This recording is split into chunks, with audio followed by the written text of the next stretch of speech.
What I was thinking of today was really the initial roots and how you got started.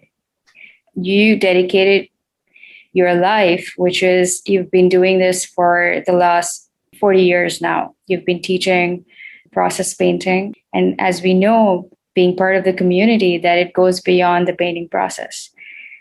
Can you tell us more about that? What makes you continue and what keeps you going? And none of us, the community, neither you, can get enough of it. Great question. Thank you. I could probably go on for hours and hours about this. So, Let's do that. I'm, so I'm going to have to let me think about how I might answer you. I think first of all, I never expected in my life, especially as a younger man, I never expected I would be painting uh, or have anything to do with art. I mean, I was trained to be a scientist. I was trained to be an engineer and a physicist and a mathematician. I mean, I just had no inkling early on that I would be doing anything different than that. And so it really took me by surprise. And it was kind of a long journey about how I first got in contact with art and started to recognize it. But I think that maybe perhaps the seed that you're asking about, what was it that was in me that led me in this direction, even if it was not part of my self-image or part of my training?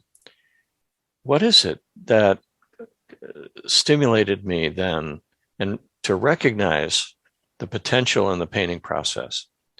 Yeah. And what was it that was alive in me that I felt like I really wanted to pursue Yeah. in a way much more importantly than being a scientist, right? So I think that's probably the question, and that's a harder one to answer. It's really like asking someone about their own destiny and why it's taken place the way it has. And I'm And not. also, yeah, Go ahead. yeah, and that it kept you going for so long. Yeah, Um, it started off, but you did not expect that you're going to be doing this for the rest. It's going to become your life's work, you know. that's right. Yeah. So let me ask myself that question. What was it in me? And I think, you know, what you're essentially asking is, what is that spiritual yearning that I think everyone on some level experiences? And where does that come from? What is that thread? How far back does it go? And where is it pulling us towards? What is that spiritual yearning that I experienced? I did experience it as a young man. And I didn't know what it was. I didn't know what it wanted of me. I didn't recognize it really, except there was a feeling that there was a bigger picture, that there was a Yeah. feeling that there was something that was truly exciting about this existence itself. That was not just the mundane reality that I had been presented in terms of growing up in a small town and expected to take on a certain personality and define myself by a career and to just go the accepted ways. That Yeah. was There was something else. I sensed that there was something else, and that it was bigger, more exciting, and not at all defined by these limiting conditionings that I grew up with. So I had a sense of that. Now, how did I have a sense of that? I don't know exactly. But that was alive in me as a young man. And I think probably even before then, I think even perhaps as a child, there was a way in which I felt very, very deeply connected, first of all, with the natural world. And I think that it became a place of solace for me, where in times of upset and in times of confusion and in times of sadness, I would find myself climbing a tree back in my hometown in northern New York State, and sitting there in the midst of the maple branches and looking out over the fields and feeling somehow comforted and at home in myself in a way that I wasn't other places. So I think there was a original connection with the natural world that was, I came to recognize later as actually being a spiritual relationship. Yeah. And so that became probably one of the early moments when I recognized, hey, there's something more going on than what people are talking about. Yeah. Yeah. Thank you. Yeah, that's beautiful. You speak a lot about your time in nature, and you spend a lot of time by yourself at your cabin in Alaska. And this kind of also trickled down to the painting process, where eventually the painters were painting in silence. What is your relationship with silence, and what work do you think it does in us when we are entering this space in that way? And what did you bring with you after spending time in Alaska? And there was a lot of solitary time, I think about 4 years of complete solitude. And that was in complete wilderness as well. So what role do you think silence plays in influencing the human psyche? Beautiful. That's a beautiful question. Thank you. I write about this in my book, The Sacred and the Wild. I mention it. And I think I came to recognize, first of all, the silence that I experienced in nature. It was a place where I could escape the tyranny of my own thinking process.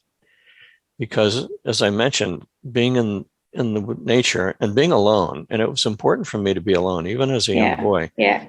Although I had friends and we played in the fields all the time, but I valued so much being alone in nature and sitting quietly. And but I felt this need to somehow quiet all of those thoughts that have to do with who I am in the world and school and my friends and my family, just to somehow be empty.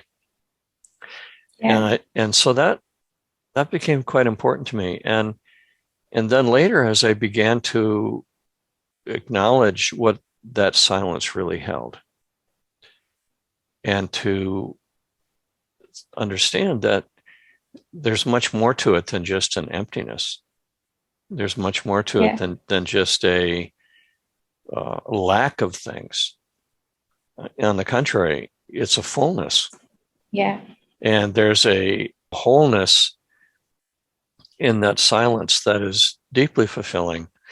And there's a way in which I experience myself in silence, which is much more expanded than the personality or the self-image of Stewart. There's a rather boundaryless dimension that silence allows.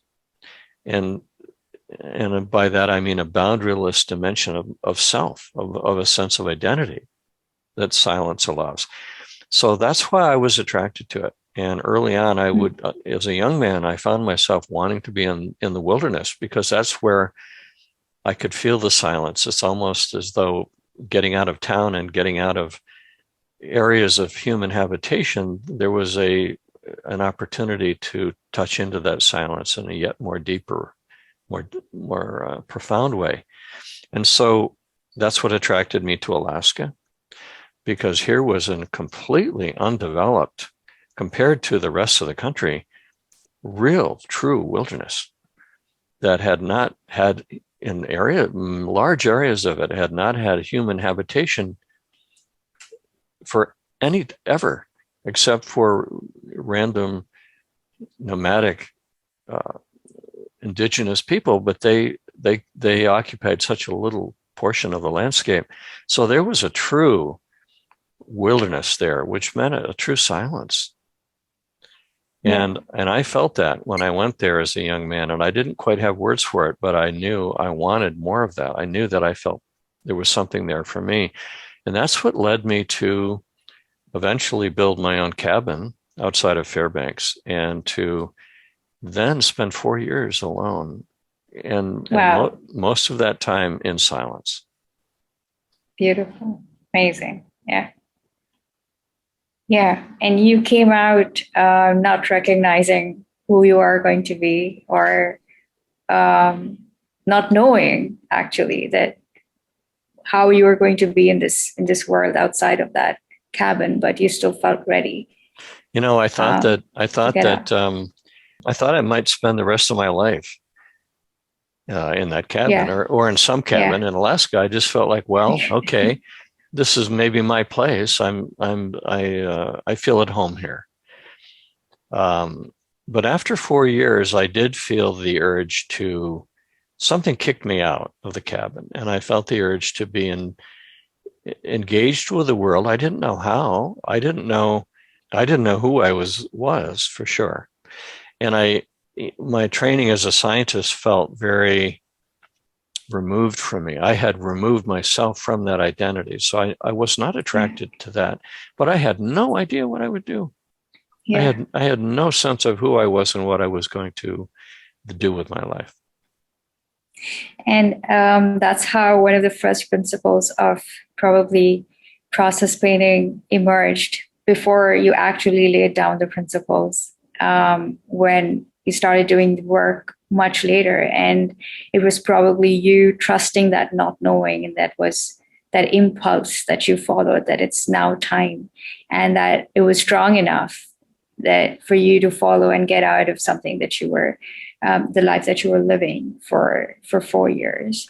And I love how you describe that boundaryless dimension, right? Is that what you said? Yeah. Is that yeah? And most of us feel that when we're painting, and while we're in this in the middle of the process. And one of the many ways in which we can describe what it is like to paint for process, which is a boundaryless dimension. Tell me more about that. What is that boundaryless dimension that you felt in silence? What is that dimension? As if I could explain what that dimension is. Well, maybe you can try. Yeah, let me say a little bit first about what you referenced about not knowing. That was an interesting comment that you made, that I got in touch with not knowing during that period. In other words, I gave myself permission to let go of who I thought I was, what the labels that were defining me, and the relationships that were defining me, including my education. And I found myself attracted to not knowing. Yeah. And that was even before I had anything to do with painting. So yeah, exactly. That's interesting. So, and I had never really thought about that until you just said it, but it was true that the first principle that I've actually used to describe process painting is the principle of not knowing. Yeah. So, and go ahead. I was just going to say, on the contrary, that's what we spend most of our childhood and then further years trying to define who we are. We're asked to define constantly who we are, and we're supposed to know. And that's how the culture works largely. That's how our education systems work largely. Our children are expected to first know who they're going to be, or who they want to be, or what personality they want to kind of take up, and how to be in this world in that way. And this was you here giving up all of that while you were spending time by yourself. There was this part of you that kind of that felt small in that idea of, I mean, you had the perfect, what do you say, credentials in that way, an Ivy League. You had the perfect dream bio, right? Where you were about to finish your PhD. You had recently graduated as a scientist from an Ivy League school, and there was a lot expected of you in that field.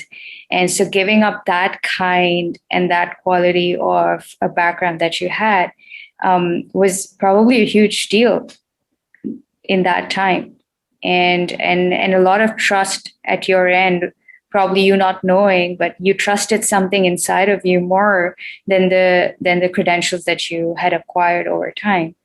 And that is that trust. And you gave up those 4 years just being with yourself, even if you did not know what. That is also trust, and that is also one of the principles of process that we engage with and we inhabit when we're painting.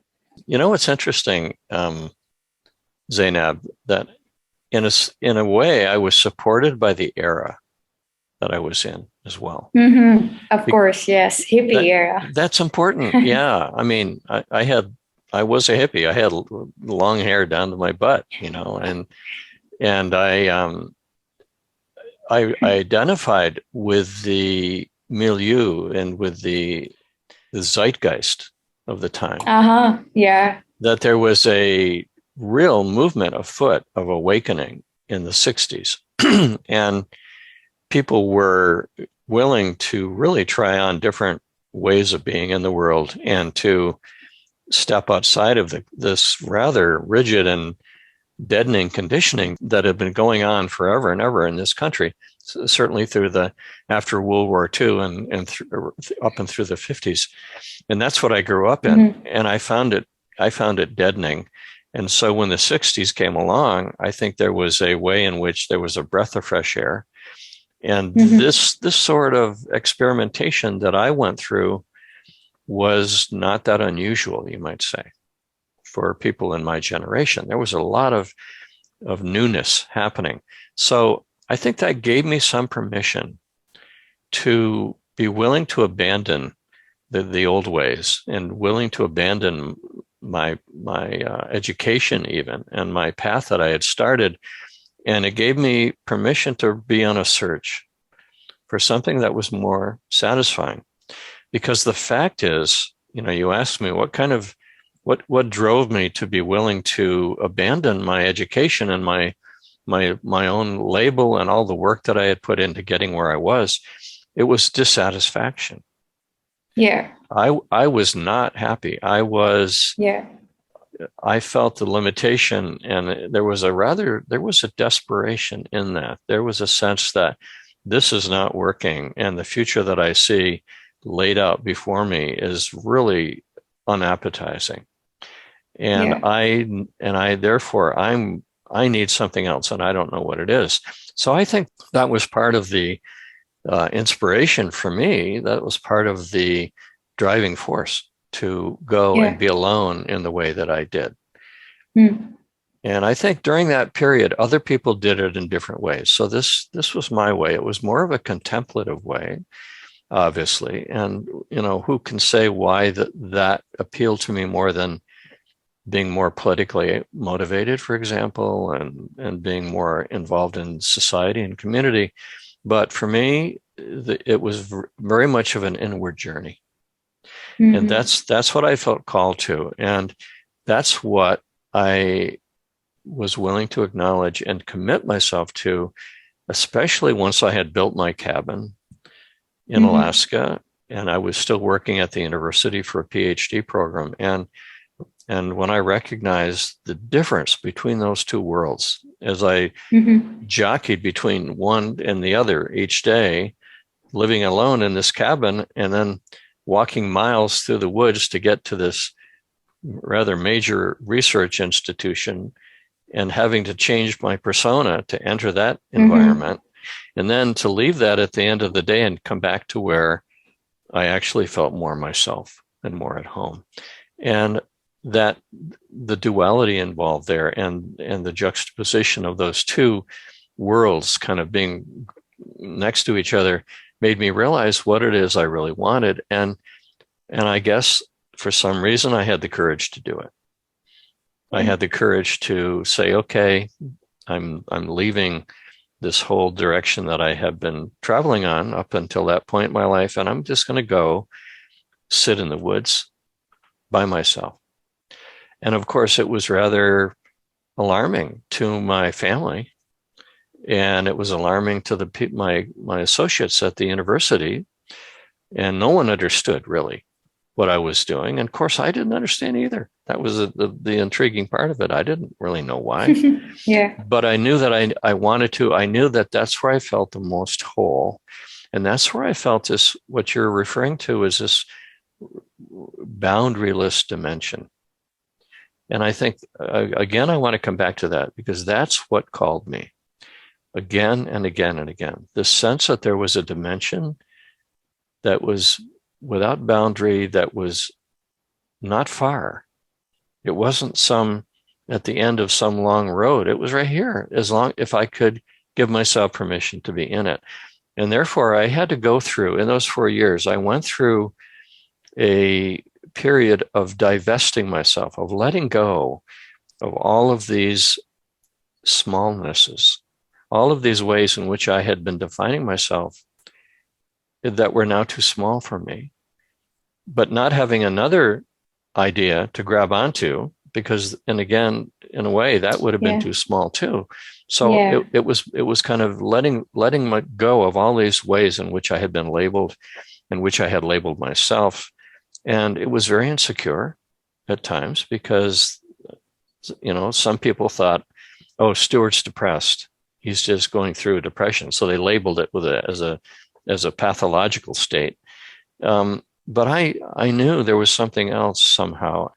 And it was such a rich time. It was such an incredibly beautiful, in retrospect, of course, seeing how important and significant that time was to come into a place in which I did trust. And you were using the word trust, in which I came to trust my own experience of myself, my own experience in nature, my own inclinations, my own desires, and in terms of what I was drawn to, and what brought me alive.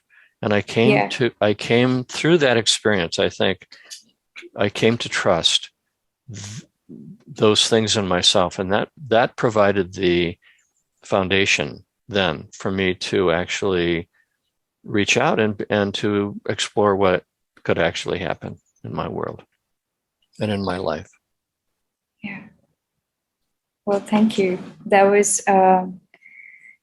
really was beautiful, the way you describe it, and the richness of this internal exploration and these realizations that you had on such a deep level. It eventually was translated into the painting process, and it, on the outside, you can't really see it.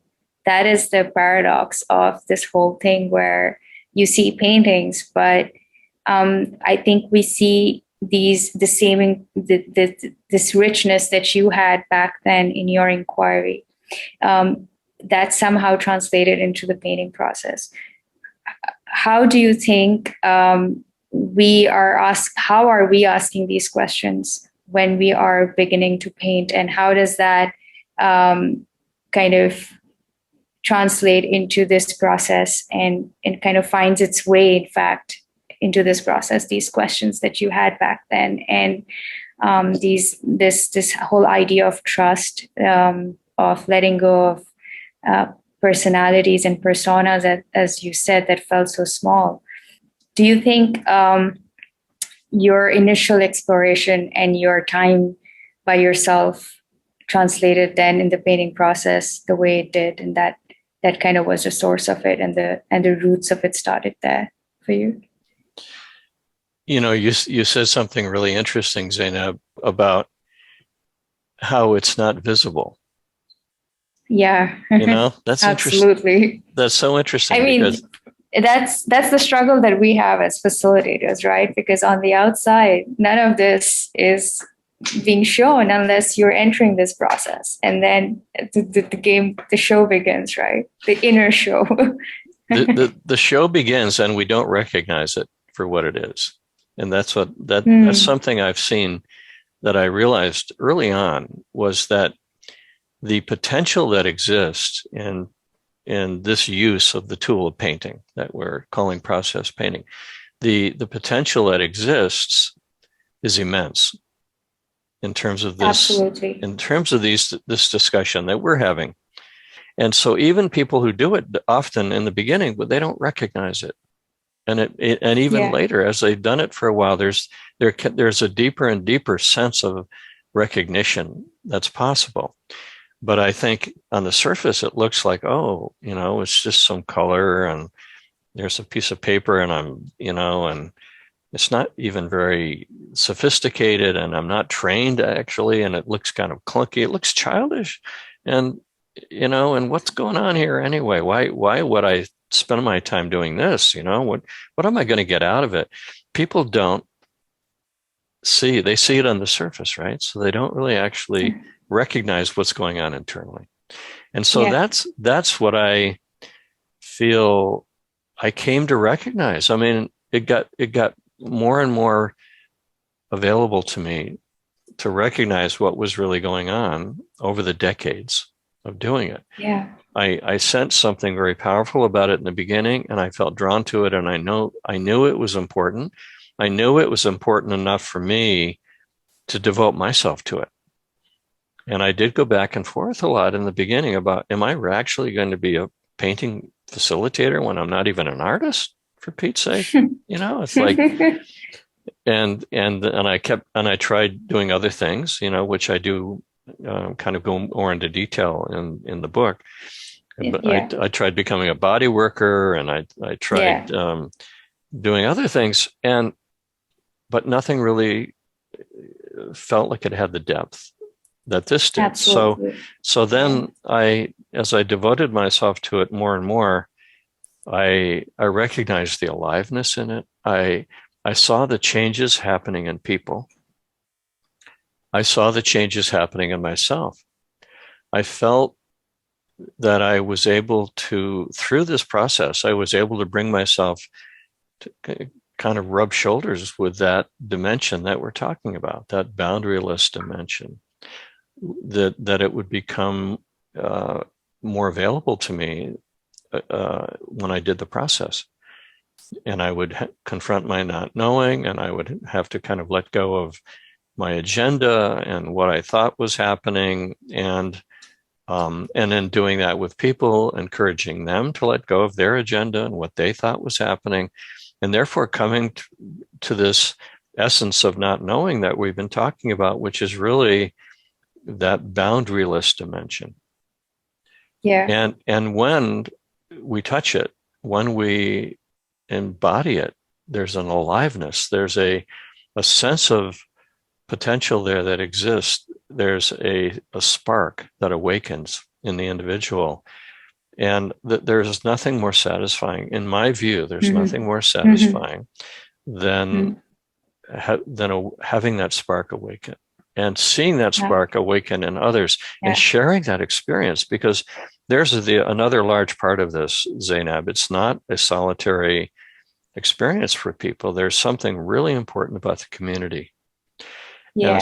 And especially now that people are being trained to be facilitators, as you're doing, that there's something really important about in recognizing the satisfaction that is felt both on the part of the painter as well as the facilitator when that spark is awakened. There's a mutual recognition of that. There's a mutual experience of it. The facilitator feels it as much as the painter. There's a way in which we awaken together. And in that shared experience, there's an even deeper dropping of the conditioning that we have, that that we are only separate individuals. There's a way in which we come to have a direct experience of a shared consciousness, you might say, of a shared reality that is upstream this individual ego that we inhabit most of the time. And I love the fact, by the way, Zainab, I love the fact that it's not recognized by people as such. That Yeah. oh, they just think, oh, it's kind of fun painting, Yeah. and therefore they don't have any Uh, agenda or any expectation, yeah. or any preconception of it, and therefore they can experience it. They can be surprised by what happens. Absolutely. Yeah. Yeah. Which is great. Which is great because then it just finds its way, to a person in very unexpected ways and in unexpected moments. So it's good to not come with this expectation that something major spiritual awakening is going to happen. When you think about it, many spiritual traditions are set up with a kind of hierarchy, and therefore a kind of expectation of different levels of attainment, and and so you go into it already with this handicap.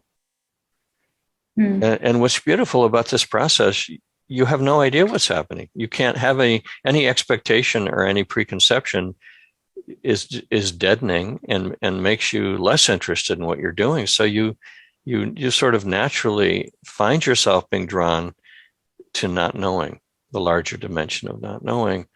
And that's without any expectation. You have to let go of expectation to do it.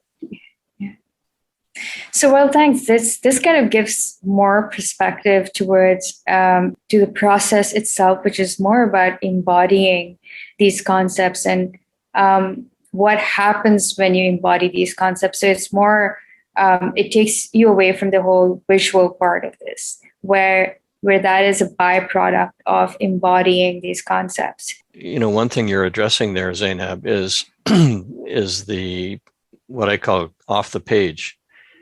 The fact that by doing this, by exploring this dimension of yourself with these tools, with the painting, with the color, and with the imagery that comes through you, by exploring these dimensions within yourself, you can't help but be changed by that. Because when you are willing to give up, for example, when you're willing to give up the result and make the process more important than the result, and make the exploration itself be your guiding light, and therefore you're always looking for, where's the next thing to happen? And it's not because you're trying to get somewhere, because you don't project where you're trying to get, but you're saying, what's happening now? Where's the energy? What's coming to me? And then trusting it, as you say, opening the door through not knowing, and then trusting it, and then developing this kind of relationship to painting in which you are constantly open to the universe and asking what it wants of you in that moment. Yeah. How can that not change the way you are outside of painting? Yeah. And inevitably change your relationship with trust. That's what I want. Exactly. And that's what I mean by off the page. The painting comes off the page in that way. And yes, inevitably, it has to change the way you are in the world, in your relationship to trust, and your relationship to really your whole orientation to what happens in your life. Because, if you have a firm idea about what should happen, and therefore you carry that expectation forward, there's going to be more struggle. There's going to be more conflict. There's going to be more disturbance because life is not meeting your expectation. And so think about it. So much of our educational system is about building expectation and then fulfilling your expectation. I was just coming to that, by the way. Yeah. But what do you have to say about, we still have a very goal-oriented, if we go at the root of it, and largely education systems all over the world, that's how we begin.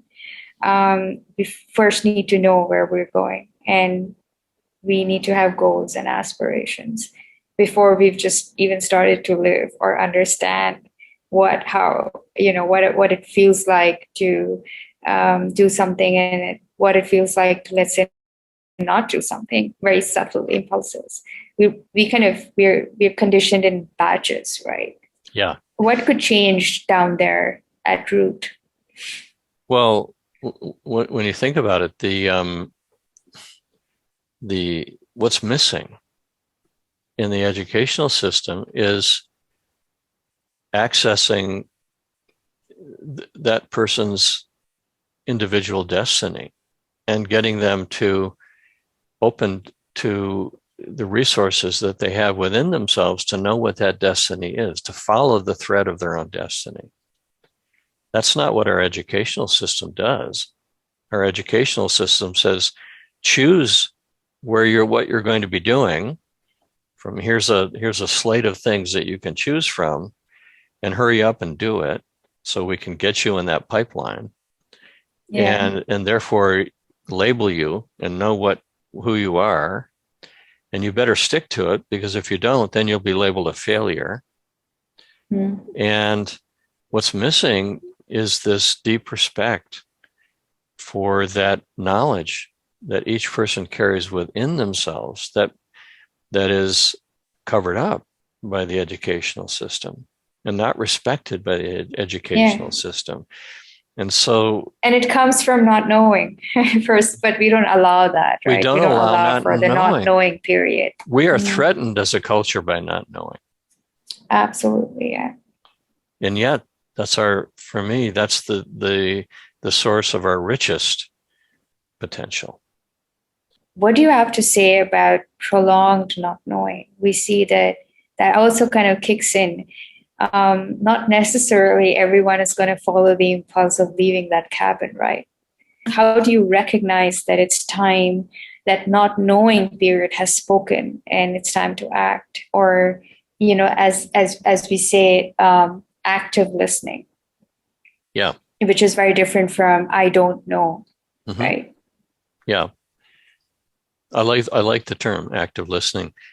You see, not knowing, if you truly engage it and open a space in yourself to truly not know, something comes to you.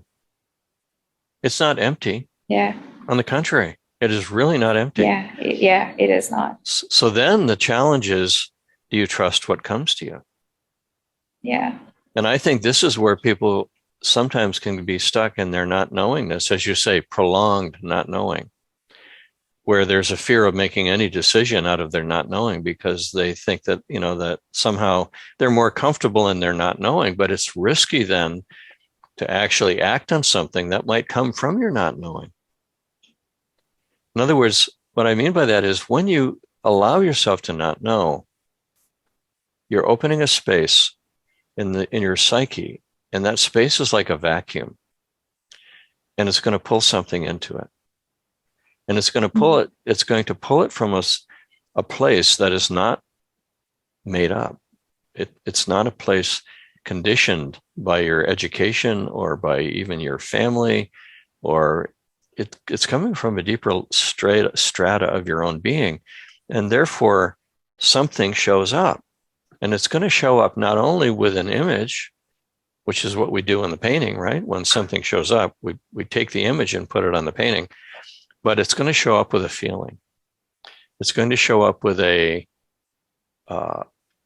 affinity, or sometimes actually with a repulsion, but with a quality of feeling of some sort. Both of those are important, by the way, the affinity as well as the repulsion. But something is going to show up, and it's going to show up in a particular. It's not just a general thing. You'll have a vision or an image, something, and then it'll also have a feeling about it. This is the next step. And in a way, the question is, first of all, do you see what shows up?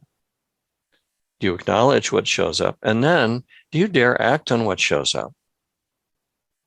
And this is where, because we tend to reject that as well, because we kind of have all kinds of reasons coming up as to why that should not show up. and why that action should not be taken. So it's Exactly. more of a test of trust than, This is anything else. where your trust comes in, your concept of Mm, trust. And so the painting is practice, right? It's entering not knowing, looking at that blank piece of mm, paper, not having an idea what to do, and then mm. noticing that for some reason the color red came to you.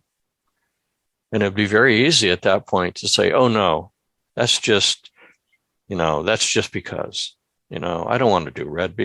I can't trust red. But the fact is, it came to you. And then it probably came to you with a location, like it wanted to go Yeah, somewhere in the painting. And that's another emergence coming from your not knowing. And you'll notice maybe even that it excites you, or that it's got a particular feeling about it. It's like an urgency even to be painted. It wants to go there. They're coupled, the arising of the image as well as the feeling that goes with it. They're coupled. They're part of the same yeah, energy. And so the painting then becomes a practice in which you dare to allow what arises in you from these deeper levels to take form, to actually show up in the world. And then when they show up in your painting, of course, they don't look like you saw them in your mind's eye. So you could easily label them as a failure, which we often do. Like, it's not good enough. It's not what I saw. I should start over. I should get rid of it, whatever. So there's a challenge there in making the bridge. Do you see the bridge is really the next step? First, there's the not knowing, and then there's the bridge. And the bridge is to bring what comes out of not knowing into the world. And that requires this trust that you're talking about. It requires a step that if you don't take it, then you be involved in prolonged not knowing and prolonged paralysis, in which you feel like absolutely. you can't do anything because you don't. Yeah. Everything seems too limited or too unavailable, or whatever reason you have, and you stay Hmm. locked. You stay locked in that not knowing. And so that's why the painting can be such a powerful tool, because you can't stand there forever in front of that white piece of paper. You got to do something. Hmm. And then you're back in the flow again. Once you do something, the movement starts, the unconscious starts to speak to you again. The not knowingness becomes fruitful, and there's a movement, and you're involved in the movement. And so there's the way in which, again, the painting process really becomes a tool for living. That by embodying this uh, unfolding within yourself and giving it form on the paper, you're willing to and able to do that more in your life as well. Yeah. Yeah. Well, thank you. That was beautiful.